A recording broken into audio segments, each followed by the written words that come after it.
Socialiste. Merci, Monsieur le Président, Monsieur le Premier Président de la Cour des comptes.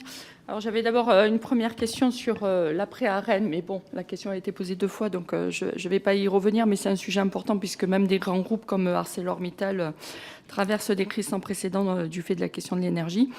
Ma seconde question concerne France 2030.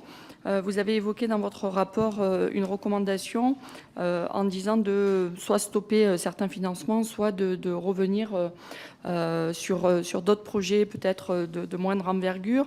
Et sauf erreur de ma part, il me semble que les auditions que vous avez pu réaliser en fait concernaient des territoires qui étaient déjà bien développés sur le plan industriel. Et il me semble, enfin, d'après vous, ne serait-il pas peut-être plus sage de pouvoir évaluer aussi d'autres territoires, notamment là où les écosystèmes industriels peuvent être de véritables outils d'aménagement du territoire. C'est ce que vous avez rappelé à la fin de votre intervention.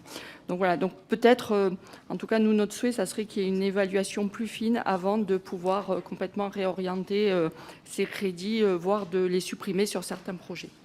Monsieur le Président.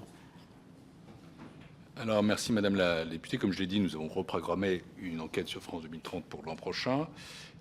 Mais notons d'ores et déjà que ça incarne l'évolution de la politique industrielle au profit de mesures de soutien direct qui ciblent les entreprises et les secteurs identifiés comme stratégiques, que nous avons noté qu'en matière de gouvernance, le caractère prometteur de l'approche des stratégies d'accélération transversale, décloisonnées, qui doivent être régulièrement évaluées.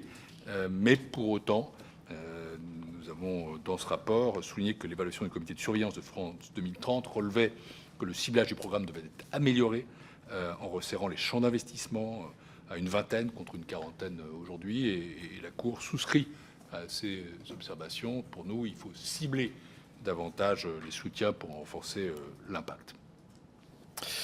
Marie-Christine Dalloz pour la droite républicaine. Ça sera une